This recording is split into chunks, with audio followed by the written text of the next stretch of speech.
we talked about Tekashi 6ix9ine before.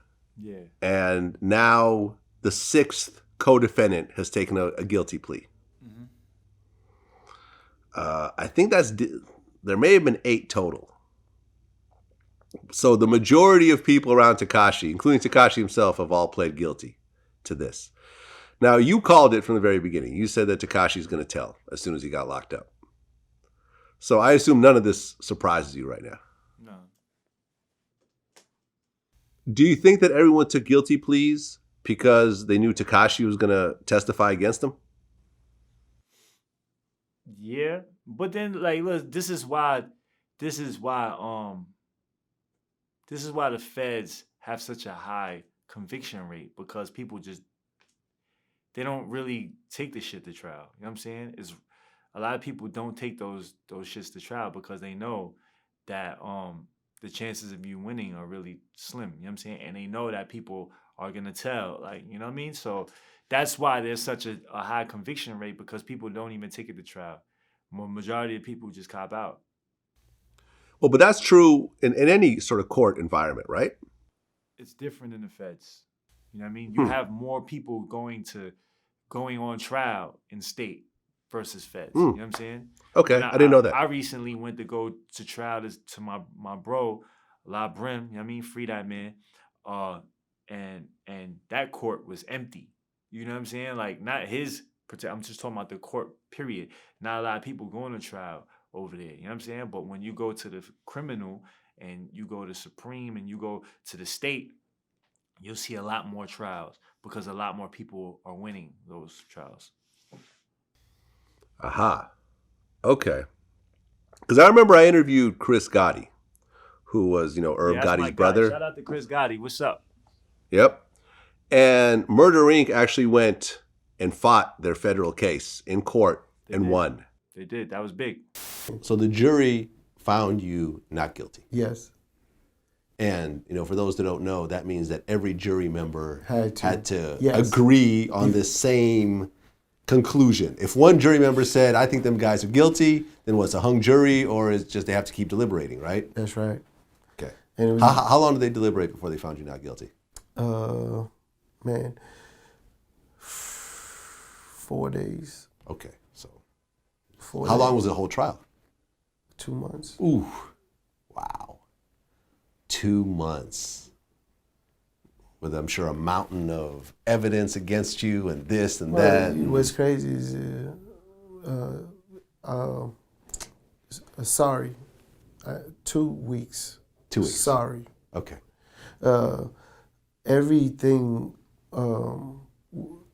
the process was a 2-month process. So really the trial, 2 months is the motion hearings, which is before you get to the jury and all that, picking the jury. Or it was a 2-month time. Yeah. Once we started with the jury there in front of the judge, bringing up witnesses, not us, the prosecuting team, it was about a 2-week time. And it was, no one expected this to happen. Yeah. And they were actually offered, we talked about this in our interview, they offered no jail time. So you guys got offered a year versus blowing trial. That was their first offer.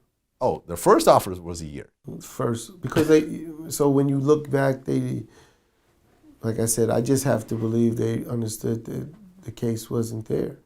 Why would you offer that unless but at the end of the day, ignorance was sitting there. We was very ignorant, me and my brother, and we're sitting there like,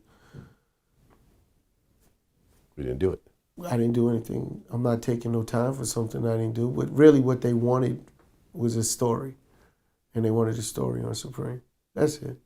If we gave a story, we did anything. They went down to as low as no jail time, just a conviction. A conviction with no jail time? I never even heard of this. Yeah, they was going to give us probation. Oh, probation. Okay, yeah, I've heard of this. And give us probation. But we had to tell on Supreme about, and we like, what are we telling? And they swore that we have some stories to tell. And I'm like, there's no stories to tell. And when that last offer came in, I told Shargel, just tell him let's go to trial and let's see where it goes. Shargel, my lawyer, was like, Chris, you understand this? Before we do that, he said, I can't guarantee you're going to be found innocent. I said, he's like, I understand. But he's like, He said this deal's like unheard of. They actually took it to court, That's and gangster.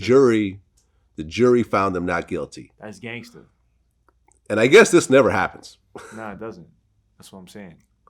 Yeah, so that was a huge deal. So with the Tekashi situation, well, here's a question, because me and my son were talking about this. And I don't know whether this is true or not. Maybe you can give your 2 cents on this.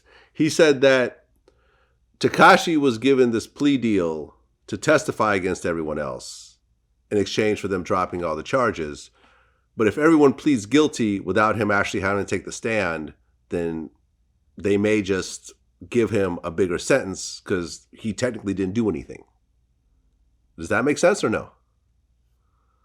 Nah, I mean, I don't think so because that's why everybody, is copping out, because they know they have an informant that will fucking take the stand and will,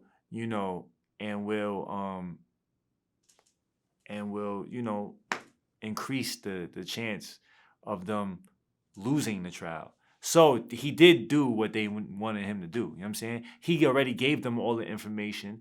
He doesn't have to go to trial to get what he was promised because they used that to scare everybody else to plead not guilty.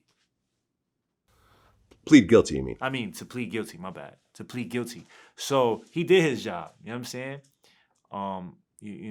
He did his job. And I guess in Fed time, that's what, 85%? I'm not sure. You have to serve 85% of your actual time? I'm not sure about that. I don't know about the Fed. I never did any Fed time.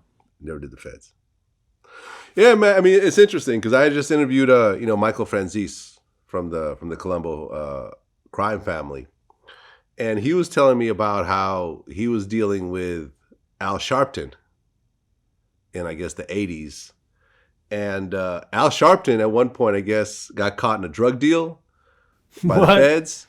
What? Yeah, and he actually wore a wire and got a bunch of mafia guys busted. Get out of here.